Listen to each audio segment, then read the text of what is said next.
मुंबई के समुद्र के बीचों बीच बना अटल सेतु।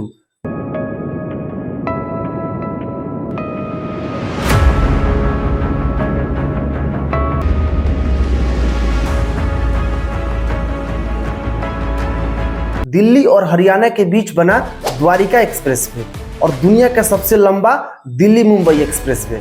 ये सारी चीजें देखने के बाद एक बात पता चल रहा है कि भारत का रोड इंफ्रास्ट्रक्चर आज पूरी तरीके से बदल चुका है और इसके पीछे एक आदमी है, भारत के रोड और ट्रांसपोर्टेशन मिनिस्टर नितिन गडकरी जी। लोग आज उनके काम की वजह से उन्हें highway man of India, expressway man of India तक कहते हैं। ये ऐसे नेता है जिनकी तारीफ विपक्ष भी करता है। तो दोस्तों चलिए इस वीडियो में समझते हैं कि कैसे पिछले 9 सालों में नितिन गडकरी जी ने भारत के इंफ्रास्ट्रक्चर को पूरी तरीके से बदल दिया है। सबसे पहले उनके पर्सनल लाइफ के बारे में थोड़ा सा जान लेते हैं। तो साल 1957 में महाराष्ट्र के नागपुर में एक ब्राह्मण परिवार में उनका जन्म हुआ। बचपन से ही वो आरएसएस से जुड़े हुए थे और साथ में अपनी पढ़ाई भी करते थे। उन्होंने बीकॉम एमकॉम की डिग्री हासिल की और कानून के क्षेत्र में रुचि होने के कारण उन्होंने नागपुर के यूनिवर्सिटी ऑफ लॉ कॉलेज से अपनी एलएलबी की पढ़ाई पूरी की। साथ में अपने बिजनेस स्किल्स को बढ़ाने के लिए उन्होंने बिजनेस मैनेजमेंट में डिप्लोमा भी किया। अगर राजनीतिक जीवन की बात करें तो गडकरी साहब छात्र जीवन से ही राजनीति से जुड़ गए थे और पहली बार साल 1976 में वो अखिल भारतीय विद्यार्थी परिषद से जुड़े। आगे चल के वो भारतीय जनता युवा मोर्चा के भी हिस्सा बने और उसके अध्यक्ष भी बनाए गए और पहली बार साल 1989 में उन्हें महाराष्ट्र विधान परिषद का सदस्य बनाया गया।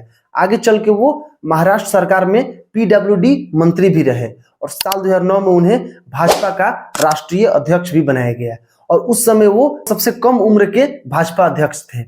फिर साल 2014 के लोकसभा चुनाव में गडकरी जी के नेतृत्व में भाजपा और शिवसेना गठबंधन ने महाराष्ट्र के 48 में से 42 लोकसभा सीटें जीती और सरकार बनने के बाद इन्हें रोड एंड ट्रांसपोर्टेशन मिनिस्टर बनाया गया और पिछले 9 साल में इन्होंने भारत के रोड इंफ्रास्ट्रक्चर को पूरी तरीके से बदल के रख दिया है। चलिए कुछ फैक्ट्स आपको बताते हैं जिससे आपको पता चलेगा कि सच में इन्होंने कितना बड़ा काम किया है भारतीय रोड्स के लिए।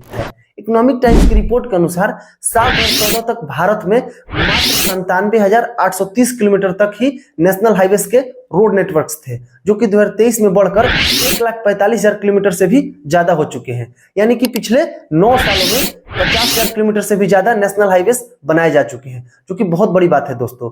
अगर कंपेयरिंग की जाए तो 70 सालों में 97,000 किलोमीटर और पिछले 9 सालों में 50,000 किलोमीटर, अंतर बहुत बड़ा है दोस्तों। और ये इसलिए हो पाया है क्योंकि जो रोड बनाने की गति है उसको ही बढ़ा दिया गया है। जैसे कि 2014 से पहले 2 किलोमीटर पर डे के हिसाब से रोड बनाए जाते थे, जिसे 2014-15 में बढ़ाकर 11.6 किलोमीटर पर डे के हिसाब से किया गया और फिलहाल 41 किलोमीटर पर डे के हिसाब से रोड बनाया जा रहा है और सरकार इसे और भी तेज करने की कोशिश में लगी हुई है। नितिन गडकरी ने एक इंटरव्यू में ये खुद बताया कि पिछले 9 सालों में भारत का टोटल रोड नेटवर्क 59% से बढ़ चुका है और इस वजह से टोटल रोड नेटवर्क के मामले में दुनिया में भारत दूसरे नंबर का देश बन चुका है अमेरिका के बाद।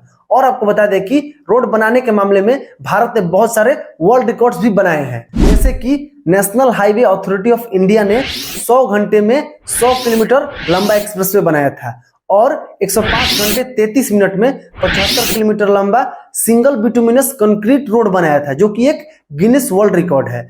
फिर नितिन गडकरी दुनिया का सबसे लंबा एक्सप्रेसवे भारत में बना रहे हैं, जो कि दिल्ली मुंबई एक्सप्रेसवे है।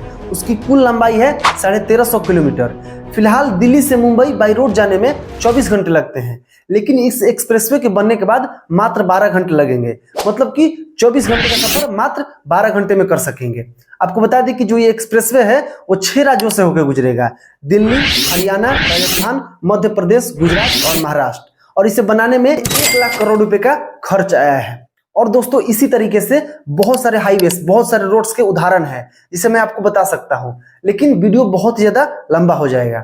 लेकिन इन सारे रोड्स और हाईवेज के अलावा नितिन गडकरी ने 2 बेहतरीन काम किए हैं। पहला कि फास्ट टैग को इंट्रोड्यूस करके जो टोल पे भीड़ लगता था उसको आज पूरी तरीके से खत्म कर दिया है और लोगों का आज कितना समय भी बचता है। लेकिन अब आपको बता दें कि सरकार एक कदम और भी आगे बढ़ रही है। हमारे जो रूट है वो अब टोल मुक्त हो जाएंगे, मतलब कि जैसे ही अब आप रोड पे चढ़ेंगे तो आपका जो जीपीएस है गाड़ी का उससे ट्रैक करके और आपका जो फास्ट टैग है उसमें से टोल टैक्स अपने आप काट लिया जाएगा, मतलब कि आपको टोल पे 1 सेकंड भी अब रुकना नहीं पड़ेगा।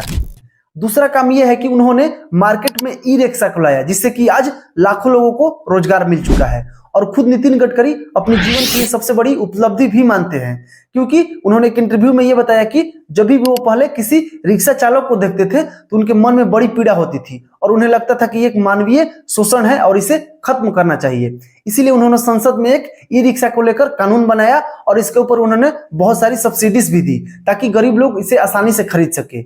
और आपको बता दें कि आज गरीबों को तो इससे फायदा हुआ ही है, लेकिन इसके साथ महिलाओं को, दिव्यांगों को भी फायदा हुआ है, क्योंकि वो भी इसे चलाकर आज अच्छा खासा कमा लेते हैं। और दोस्तों आपको बता दें कि आज 1 करोड़ लोग इस मानवीय शोषण से दूर हो चुके हैं, मुक्त हो चुके हैं। और दोस्तों आपने भी अपने अगल बगल ये ध्यान दिया होगा कि जो पुरानी साइकिल रिक्शा थी अब वो कहीं पे भी नहीं दिखती है, आज हर जगह पे ई रिक्शा ही दिखती है और ये केवल नितिन गडकरी की वजह से ही पॉसिबल हो पाया है। तो दोस्तों ऐसे शख्सियत के लिए एक लाइक और सब्सक्राइब तो बनता ही है। तब तक के लिए धन्यवाद।